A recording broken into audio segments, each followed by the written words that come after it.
La mer rouge. La mer rouge. Oui, que wana eza biblique. Et puis peut to lobelangwa. Donc victoire na biso eza vraiment symbolique de Kwabiri. Donc na bisao nzamba ko ça. Donc l'arbitre était trop sévère. Et ça là qui action yako tia penalty, il était vraiment très sévère. Donc ya no mona yuba pesa qui opportunité, ba benga ki na va a qui côté à la main. Moi je pense qu'il était trop sévère, mais c'est le choix de l'arbitre. Côté de défense les ont sauvé l'équipe nationale.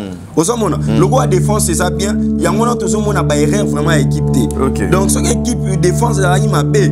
Mais les l'autre bête à ma soeur. Mais yo lobi tout monde a erreur il a équipé mais bongo kuna na likolo ba ba beta ba nef. Exactement. Tout monde a bakambo azo kokate. Exactement. Dans likolo na millier ba dans le rôle la passoire. Millier par moment parce que se retrouver par moment au monde a que Piquel, match à Liboso bandaki au monde qui moi endurance aussi ça match. Mais on dirait joueur à perdre. Donc bon qu'on perdre mais pas petit trop. Retrouvez-moi ici pour le déroulement de la CAN 2024 en Côte d'Ivoire. C'est Chris Bouanga sur Trace RDC News. Je vous invite à vous abonner massivement et nous allons vivre ensemble ces moments inoubliables sur la chaîne Trace RDC News. Toro Zalabiso nyonso na bandroit show ya Kinshasa. Toro savourer na bino ba match logo la kaboza na kati stade. Alors pour ne rien rater, pour ne rater le côté, allez dans notre chaîne YouTube, s'abonnez-vous massivement. Trace RDC News. Et désormais appelez-moi les big man de la presse congolaise. Et je vous remercie. RDC et Lokwamakasi face à l'Égypte. Tolanda qui match lobby et les cas qui tellement bien tellement qui tokoma qui tina ba prolongation tokoma qui tina ba penalty. Et alors cet espace sportif où ils allaient dédié à maman Afi maman Masolo maman Afi maman Masolo il y a Willy Mouché Nicole Yamboka Paola Schengen Kilo à Londres et Lelo topesi ba joyeux anniversaire na biso na maman Davrose Davros Motema ya papa Nabiso David Tonginda ba David na mwasi na e Davros eza na moi ba complicité moko boywana na kati et alors c'est bien moi René Abiri l'évangéliste na présentation il y a émission sportive oyo j'ai vraiment ce réel plaisir et derrière la caméra ezali na musée l'international le caméraman le plus frais depuis Mukile Bandati lelo nano na mona caméraman a convaincu vinanga lokola été alors bona bili les akitoko makasi et à complicité na régie nanga na royambela biso lelo Yann Kabasu o apitoko mek un peu ko solo la makambo o etali match alors abonnez-vous massivement et abonnez-vous massivement et partagez aussi nos vidéos et ko sala vraiment elengi mingi bozolanda biso na France na Amérique na Suède na Angleterre na Afrique du Sud na Benin na Congo na Bukavu na Maniema na Lubumbashi na Kipushi boza tellement ebelé na ba Congo na Congo central boza wana na Bandundu ya koloba trop ezalité. Merci beaucoup à Palmer et Tonginda. Là je reçois Yann Kabasu mon cher ami. Bonjour Yann Kabasu. Bonjour monsieur Abiri. Yann Kabasu, trop de déceptions mais avec un plaisir. Yo yebi donc Tara lobby ça y traverse. Donc to lali tardivement mais les longs attend to makasi ya roya ko panza sangona ba ndiko na biso bazolanda biso. Voilà, merci beaucoup na période ya CAN il y a beaucoup de slogans et puis na ba terme moko un peu mouvant où ezali ko seki sabatu na ba réseaux sociaux parlons un peu de Herman Amissi ou à Pierre ko évoquer où ils allaient juste courte phrase mobo mukia koloba ke ba Brazzaville batika la bakengela fleuve Congo batala bambisi batala banyama mais face à l'Égypte tout monde peut slogan mususu pe bimaki et alors ba slogan wana ya ba conflit wana ezo sala ndenge nini oyebi ndeko abi oyebi Congola zanga inspiration donc tous a peuple inspiration très bien donc tango zo mona bandeko le roi bandeko amisi kozali kanisi ya bongo ya oyebi sa bandeko na biso ya Brazzaville ba surveiller fleuve donc les inspirations moko ya Makasi, coup de chapeau à lui. C'est vraiment un artiste. Nazo félicité. Na parcours azo sala. Pour iso la xabata na biso. Azo te kapé image amboka na biso. Libana amboka na moni lobisi même na ba plateau international. Voire même TV5. Ba lobeli ango que le Brazzaville d'en face va surveiller fleuve Congo. Donc nde mususu oyebimina Égypte. Il y a retour na ba kekenge la mer rouge. Ba kekenge la mer rouge. Oyebi ke wana eza biblique. Et puis peut to Belangoa. Donc, victoire na biso est vraiment symbolique de Kwabiri. Donc, na Bissau, Nzamba Kosa. Donc, en quelque sorte, on peut dire que l'Égypte n'était pas face à la RDC, mais face à l'Israël. Oui, je peux le dire. Nous sommes un peuple qui craint Dieu. Nous sommes un peuple laïque où tout le monde a un droit à exprimer religion. Nous avons des musulmans, nous avons les orthodoxes, toutes sortes de religions. On a la RDC. Donc, ce qui est un peu difficile ailleurs, au monde a bandeko mususu, kondima pe ko accepter. Et c'est ça aussi qui fait la valeur de la démocratie. Voilà, c'est ce qui fait la valeur. Il y a mboka na biso, il y a démocratie, toujours prôner liberté d'expression. Au monde a bandeko ailleurs, au monde na Pakistan, dans d'autres pays, c'est difficile au exprimer que aux chrétiens. Donc au senti il y a des chrétiens au bazo batama. Donc au bazo batama qui sont des hypocrites. Pourquoi? Parce que à cause de la victime, il y a Eloko Moko Boé, donc tout ça. Donc voir que... Merci beaucoup Yann Kabassou. Je ne sais pas par rapport à l'image au Tamboline, il y a dans les réseaux sociaux par rapport à la victoire sur RDC, lors il y a Pelnati, tout le monde a télémissi image, il y a Pharaon, télémissi image, il y a Fumo Simon Kimbangu. N'habite ces deux images, te dis quoi? Oui, que nakoloba, oui, batuna batu basana ba origine na bango. Donc biso tosana ba origine na biso. Ba origine na biso. Origine te mais tokolo bele la histoire. Bon, histoire, l'originalité. Biso tosana histoire na biso. Vous voyez un peu, malgré que le blanc ba meme la biso, doctrine na bango. Donc biso tosana ba origine na biso, ba misisa na biso. Avant mindele baya. On priait déjà Dieu. Vous allez comprendre. Basimo Kimbangu Baye. Vous allez comprendre. Baza ba prophètes. Les envoyés de Dieu. Ce sont des prophètes, mais vous allez voir que ce sont des gens aujourd'hui qui ont été étouffés. De ne pas s'épanouir, de ne pas prospérer. Dans misala na bango ya évangélisation. Au bazala na bazala ki nango pardon. Loko la mission.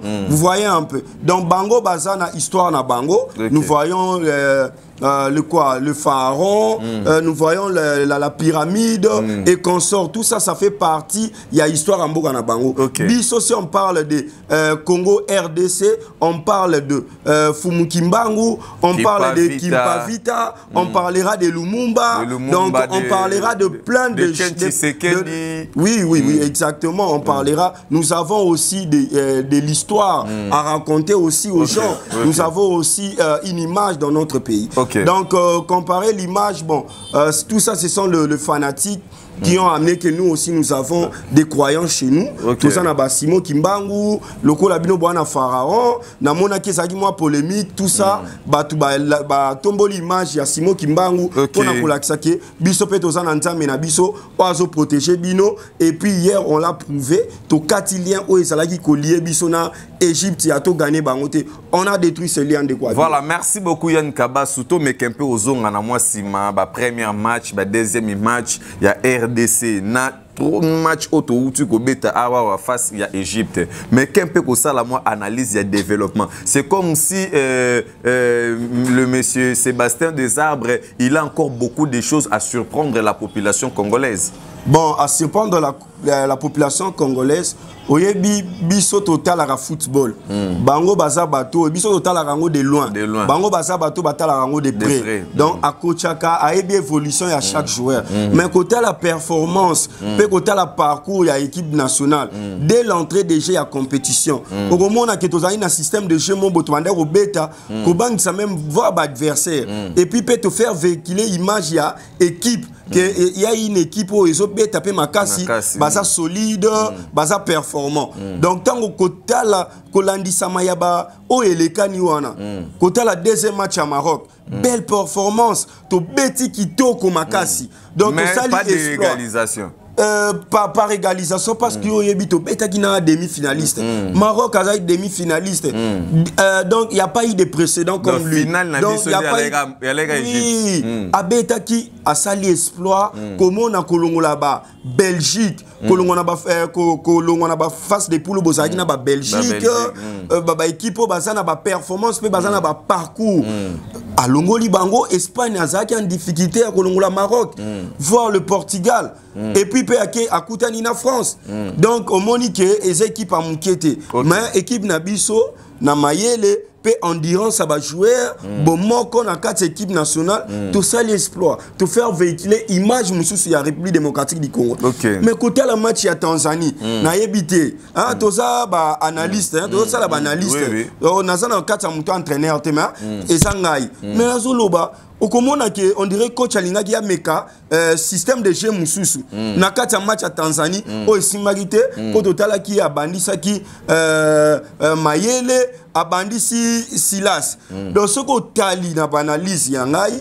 au moni que ba joueur wana baza ba joueur oyo ngana moni ce sont des joueurs remplaçants baza ba joueur ba memaka mo baza mana ba souffle vraiment voilà baza na ba souffle belete so tali quand tombe pas donc ce gars beti mi-temps moko deuxième mi-temps il faut s'affaiblir il faut donc à lemba vous comprenez ya lora ba kakuta donc soit beti mi-temps moko il faut à lemba donc aro continue aro beta 90 minutes de GT donc il faut mona vraiment que joueur ba komi ko encaisser faiblesse, fatigue et consort. Mais côté à la match, il y a Tanzanie, côté à la parcours, on a monique, tout ça, il y a makambo et bela robongsa. Na évité ce gars entraîneur, à ça, dans confusion, tout à une équipe type T, vraiment, il y a qu'au bandi ça, il y a qu'au bêti ça, voir système de jeu, tout bêta qui des premiers matchs, tout ça, mon angoté.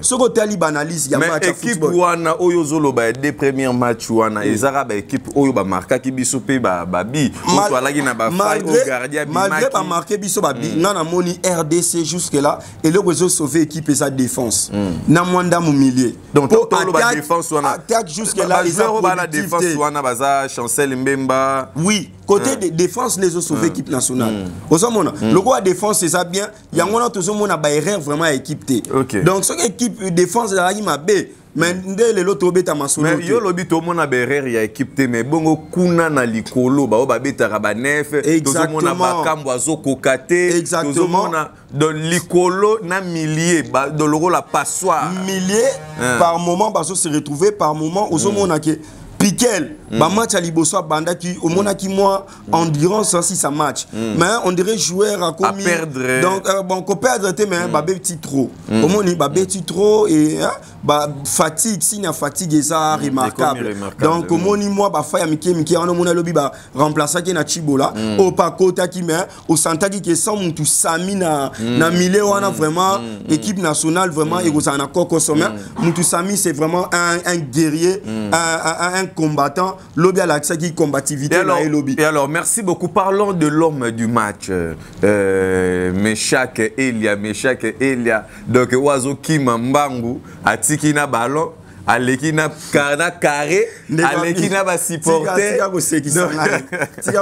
vraiment Meshak Elia otala ki ndenge mouvement bande robeta na terrain par rapport à Meshak Elia okoloba d'abord nini bon a évité ndenge ni ba joueur ana Nandé va évoluer à l'étranger, ce sont des bons joueurs, au bazana ba qualité, n'a évité par moment manque de capacité na bango et n'a évité où t'as na construction il y a jeu tactique de jeu il y a entraîneur n'a pas raté où t'as wapi mais c'est ça les bambanza Otali ba Silas ndenge ba évoluer à l'étranger Otali Meshak Elia quand il évolue à l'étranger tu vois vraiment que Aza Meshak Elia nga lobi tina banda kotala match na lobi première action wana Meshak Elia liswa ki ezala ki action ya ko tuer match ce qui Meshak Elia a pesa ki ba boza 4 attaquants contre 2 défenseurs oza yomoko baza ebele on se trouvait en difficulté pesa baninga c'est ça le jeu collectif mais apparemment égoïsme ezala ki makasi na match hein oh non mais ndekwa bire oyebi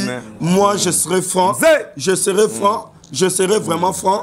Équipe nationale Nabiso Tozo Beta, mais nous avons des difficultés au niveau de l'attaque. Jusque-là, attaque Nabiso, basant la concrétisation. Notre joueur, c'est oui ça, on a attaqué première frappe.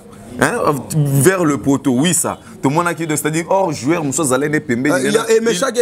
il pouvait quand même couper ça et passer. Exactement. Azalaki, à côté il y avait Théo Bongonda, il y avait Bakambu, Bazalaki Belewana, Bazalaki 4 joueurs. Akoka Kopé, ça passe. Bon, on a évité après l'image, on a vu qu'il s'est plaigné dans la pelouse. On a évité ceux qui a ça qui contrôle la ballon, mais je pense que le jeu collectif attaque et zate. Attaque et zate.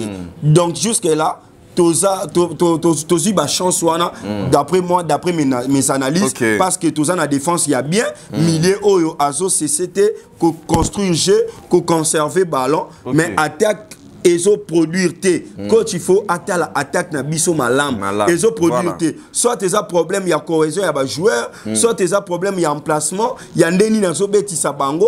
Peut-être jusque-là, à trouver une moyenne ligne à quoi aligner bango bien parce que tous en a des difficultés. Sur le tali d'avant match, il y a match à Égypte. Sur le tali même les analystes professionnels, oh bah ça qui analyse à football, analyse à match, pardon. Au moment où tous qui statistiquement parlant, tous qui favorise un match. Pas na bati robi na match to gagner match na 90 minutes parce que au vu il y a ba absent il y a ba joueur égyptien Mohamed Salah Achour et consort au moment na que match wana to zai favori côté la pendenge Égypte abane ko évoluer ba match na ba Salah qui vraiment à la hauteur te à Égypte to ebeli bango. Voilà, merci beaucoup. Parlons aussi na arbitrage il y a ba match précédent na match où Betamaki. Hier, il y a RDC Égypte et l'arbitre était contre ou bien il était pour. Apparemment, il y a quelque chose qui s'est dit comme la corruption. Il y a arbitre, donc il laissait un peu des allées. Il y avait eu quand même beaucoup des allées. Par rapport, il y a eu... Oui, Moussala arbitrage, ce n'est pas un travail facile. Moussala Moro, il n'y a pas si... donc, arbitre, donc c'est pour cela qu'il va protéger, voire même dans la discussion après, Sarabango, pression, il y a match, il y a population, supporters, pression même, il y a joueurs sur le terrain, les joueurs se plaindre, simulation dans le terrain, mais ce n'est pas un travail facile. Mais je pense que l'entraîneur à lobby, il était sous pression. Côté à la première bille, ça bimo ya berre. Ce côté c'est Maswa Kunda bimisi ballon a passé, mais il y a Tchango touche à RDC. Donc équipe normalement ndenge action et Kembangu joueur bazalaki Kidiba bazalaki comment dire bazalaki discret tomoni oui ça a eu ballon défenseur na bango nde mutu ballon est touché et puis Meshak il a acheté malgré ballon on ce qui Meshak il a acheté ngeza hors jeu ba tribia qui on a oui ça le but à RDC mais moi je pense qu'il était sous pression. Il était sous pression, il y a voir grandeur à match. Grandeur à match, combativité, ça a un match pas facile. C'était vraiment une bataille de titans. Donc ça a un match il y a Makassi. Côté la action, il y a penalty à Tribia qui n'a équipe à Égypte. Défenseur normalement tant qu'on a sauté, il faut penser à Maboko. Il faut avoir force tant qu'on a mata, il faut avoir équilibre l'écolo, il fallait qu'on retombe la Maboko. Mais l'arbitre était trop sévère. Et ça là qui action il y a ko penalty, il était vraiment très sévère. Donc il y a eu ça qui opportunité, benga qui nava à qui négocier à la main. Moi je pense qu'il était trop sévère, mais c'est le choix de l'arbitre, celui le maître du jeu. Il a décidé autrement. Mais apparemment, football, on peut vraiment changer. On peut dire que les joueurs ne sont plus à l'aise de jouer vraiment le football, puisque Baza, il y a eu au moins plusieurs sifflets. Le seul match où il a sifflé et Betty et Belé depuis Cannes et Bansi. Oui, j'allais dire. Oui, que balle et ça n'a pas réalité nango. Donc, Kotala et Salami Lobby, bon, nous pouvons apprécier ni prestations et arbitres parce que nous autrement nous ne sommes pas de la FIFA, nous ne sommes pas de la CAF, c'est la CAF qui est alignée arbitre na terrain de jeu.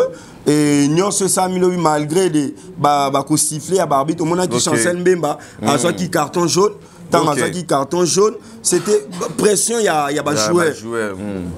Ça joue aussi un rôle dans le terrain. Ne se maîtrise aussi pas. Bon, Chancel Mbemba, c'est un défenseur, il est là pour défendre ses coéquipiers. C'est ça le travail qu'on lui a attribué, de gérer le joueur, tout ça. C'est son rôle d'aller défendre le joueur auprès de l'arbitre. Quand il y a qui a un problème, il s'approche auprès de l'arbitre pour n'appuyer place ou arbitrage malamouté, place où nous allons trop sévère. Talababouka qui des fois au lobité tala na biso tobuki mbala moko au sali boye mais c'est football les arana tension nango dans les joueurs des fois ils sont montés tout ça des fois eza musala makasi. Merci beaucoup Yann Kabassou. Et nous sommes déjà à la fin de cette émission sportive au Wapitolobeli.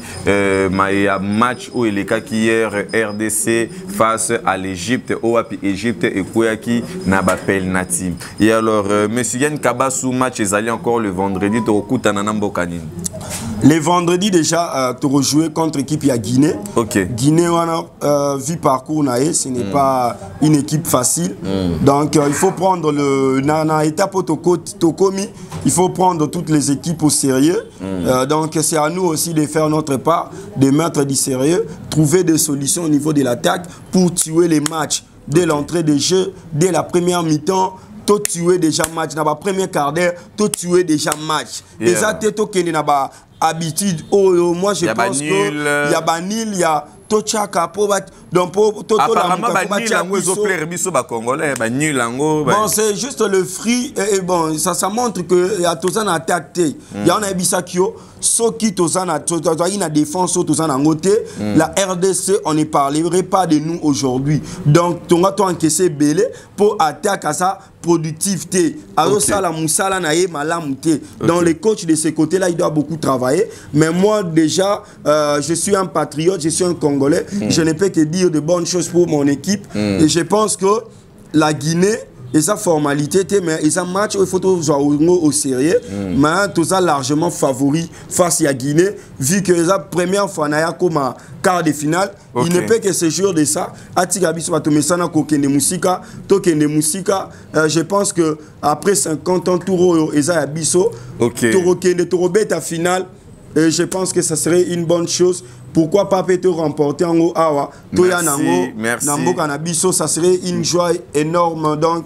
nous allons les célébrer. Merci beaucoup Yann Kabassou. J'ai pris Dieu et Koupouana et vraiment awa namboka. Voilà, merci beaucoup, c'était Yann Kabassou mon invité du jour pour parler de la CAN puis match RDC face à l'Égypte et vous avez aimé la vidéo, partagez, n'hésitez pas, derrière la caméra c'était Mouzé, le caméraman Yanzambe, donc c'est le caméraman Omakotaka, veut dire que Bonzambe, donc Mouzé, merci beaucoup, vous avez tellement ébélé, partagez les vidéos et quant à moi, tout le monde a dit Mikolo Zali Koya RDC face à Guinée. Merci beaucoup. Merci. Retrouvez-moi ici pour le déroulement de la CAN 2024 en Côte d'Ivoire. C'est Chris Bouanga sur Trace RDC News. Je vous invite à vous abonner massivement et nous allons vivre ensemble ces moments inoubliables sur la chaîne Trace RDC News. Toro Zalabiso nyonso na bandroit show ya Kinshasa. Toro savourer na bino ba match logo la kaboza na kati ya stade. Alors pour ne rien rater, pour ne rater le côté, allez dans notre chaîne YouTube, s'abonnez-vous massivement. Trace RDC News. Et désormais appelez-moi les big man de la presse congolaise. Et je vous remercie.